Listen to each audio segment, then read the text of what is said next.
Welcome to the CEO Simulator, where you make the decisions that built the modern world. It is January 5th, 1914. You are Henry Ford. You just invented the assembly line, and you are getting rich fast. But you have a catastrophic problem. Your workers hate the work. It is too hard. They are quitting faster than you can hire them. Turnover is 370%.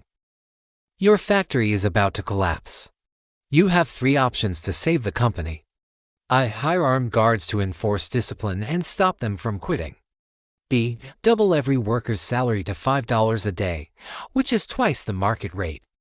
Or C. Invest in early automation to replace the humans entirely. Make your move. Force, money, or technology. A. B or C. Stop. Real CEOs don't guess, they have a logic.